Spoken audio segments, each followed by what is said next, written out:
Hi, hello, welcome to Ultimatt videos. Today I'm going to show you how to make a lassi with fruits at home.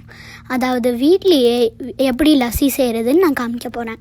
நிறைய பேர் நான் தமிழில் பேசி ஒரு video போட சொல்லி நீங்கள் கேட்டிருந்தீங்க. அதனால் இந்த வீடியோ உங்களுக்காக. இப்போ இன்க்ரீடியன்ட்ஸ் மேலே காமிக்கிறதெல்லாம் எடுத்துக்கோங்க. எல்லாத்தையும் ஃபஸ்ட்டு எடுத்து ரெடியாக வச்சுக்கிட்டிங்கன்னா நீங்கள் செய்கிறப்ப உங்களுக்கு ஈஸியாக இருக்கும். இப்போ ஃபஸ்ட்டு நீங்கள் பேஸ் செய்யணும். அதில் செய்கிறதுக்கு உங்களுக்கு தேவையானது கொஞ்சம் சுகர், கொஞ்சம் ஐஸ், கொஞ்சம் தயிர், கொஞ்சம் காடுமம்.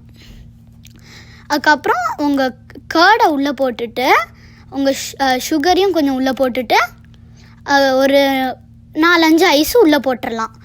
அதுக்கப்புறம் ஏலக்காவையும் உள்ளே போட்டுட்டு நீங்கள் அந்த மிக்ஸி இல்லாட்டி பிளெண்டர் வச்சுருந்தீங்கன்னா பிளெண்டர் கூட யூஸ் பண்ணலாம். அதுக்கப்புறம் வச்சு நீங்கள் பல்ஸில் போட்டு ஒரு நிமிஷம் விட்டிங்கன்னா அது நல்லா புசு புசுன்னு மேலே வர வரைக்கும் நீங்கள் மிக்சியில் போட்டு அரைச்சிக்கிட்டே இருங்க. அதுக்கப்புறம் அது நல்லா ரெடியானதுக்கப்புறம் அதை எடுத்து கொஞ்சம் கொஞ்சம் திக்னஸ் கம்மியாக இருக்கிற மாதிரி பார்த்துக்கோங்க. அதுக்கப்புறம் இன்னொரு தனியாக ஒரு பவுலில் நீங்கள் அந்த நீங்கள் செஞ்சுருக்கிற பேஸை ஊற்றிக்கோங்க. அதுக்கப்புறம் கொஞ்சோண்டு மட்டும் அடியில் விட்டுருங்க. ஏன்னா ஃபஸ்ட்டு செய்ய போகிற அந்த ஃப்ளேவருக்கு நீங்கள் அந்த உள்ளே வச்சிட்டிங்கன்னா உள்ளே நீங்கள் போட்டுக்கலாம். நீங்கள் ஃபஸ்ட்டு மேங்கோ செய்கிறதுக்கு உள்ளே மேங்கோவை போட்டுட்டு நீங்கள் ஒரு 30 செகண்ட்ஸ் அதை நல்லா அதை பிளெண்ட் ஆக விடணும்.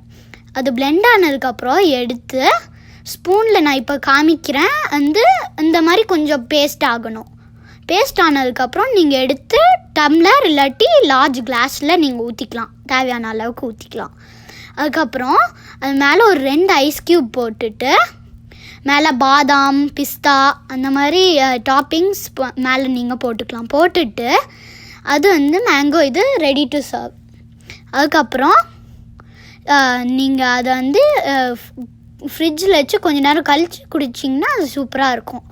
அடுத்து கொஞ்சோண்டு நம்ம பேஸ் ஜாருக்குள்ளே ஊற்றிட்டு அதில் அடுத்து ஸ்ட்ராபெரியும் நான் போடுறேன். நீங்கள் அடுத்து என்ன ஃப்ளேவர் செய்யணுமோ அந்த ஃப்ளேவர் நீங்கள் உள்ளே போட்டுக்கலாம்.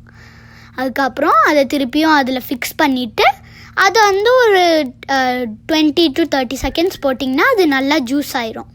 அதுக்கப்புறம் மேலே புசு புசுன்னு வந்ததுக்கப்புறம் நீங்கள் எடுத்துடலாம். அதுக்கப்புறம் லஸ்ஸி மாதிரி ஆயிடும். உங்களுக்கு சுகர் வேணும்னா இன்னும் கொஞ்சம் ஆட் பண்ணிக்கோங்க. ஏன்னா எனதில் கொஞ்சம் கம்மியாக இருக்கும். அதுக்கப்புறம் ஒரு ஐஸ் க்யூப் அதுக்குள்ளே போட்டுட்டு பாதாம், பிஸ்தா, ஸ்ட்ராபெரிக்கு கொஞ்சம் அதிகமாகவே போட்டுக்கோங்க. அதுக்கப்புறம் அந்த டாப்பிங்ஸ்லாம் போட்டோன்னே ஸ்ட்ராபெரி லஸ்ஸி ரெடி. அதுக்கப்புறம் நீங்கள் ஆரஞ்ச் ஜூஸில் செய்யும்போது போன தடவை செஞ்ச மாதிரியே பேஸ் நீங்கள் ஊற்றிக்கோங்க. ஆனால் ஆரஞ்சுக்கு என்ன டிஃப்ரென்ஸ்னால் ஆரஞ்சை நல்லா ஜூஸ் பிழிஞ்சு அதை நல்லா வடிகட்டிக்கோங்க. அதுக்கப்புறம் ஏதாச்சும் சின்ன பல்ப்பு வேணும்னா நீங்கள் அப்படியே ஊற்றிக்கலாம் இப்போ ஜூஸ் பிழிஞ்சதுக்கப்புறம். அதுக்கப்புறம் இது கம்மியான நேரம் போட்டாலே இது போதும். இது ஒரு 10 செகண்ட்ஸ் போட்டாலே இது ரெடி. இதுக்கப்புறம் இதில் போன தடவை பண்ண மாதிரியே பிஸ்தா மேலே கொஞ்சம் உண்டு. அதுக்கப்புறம் ஐஸ் க்யூப் வேணும்னா போட்டுக்கலாம். ஆனால் ஆரஞ்சு ஏற்கனவே தண்ணியாக தானே இருக்கும். அதனால நம்மளுக்கு ஐஸ் க்யூப் தேவைப்படாது. அவ்வளோதான். 3 லஸ்ஸி எப்படி செய்யணும்னு நாங்கள் காமிச்சிட்டோம். உங்களுக்கு இந்த வீடியோ பிடிச்சிருந்துச்சுன்னா லைக் பண்ணுங்கள், ஷேர் பண்ணுங்கள், கமெண்ட் பண்ணுங்கள். அதுக்கப்புறம் லஸ்ஸியை பற்றி ஒரு ஃபன் ஃபேக்ட் நான் உங்களுக்கு ஒன்று சொல்கிறேன். லஸ்ஸி டைஜஷனுக்கு ரொம்ப நல்லது. சாப்பிட்டதுக்கப்புறம் நீங்கள் குடிச்சிங்கன்னா உடம்புக்கு குளிர்ச்சியாக இருக்கும். அதுக்கப்புறம் நீங்கள் சப்ஸ்கிரைப் பண்ணுறதுக்கு நடுவில் இருக்கிற பட்டனை கிளிக் பண்ணுங்கள். எங்களோட அதர் வீடியோஸை பார்க்குறதுக்கு ரைட்டில் கிளிக் பண்ணுங்கள், இல்லாட்டி லெஃப்டில் கிளிக் பண்ணுங்கள். Signing off for now. Ultimate videos. Bye.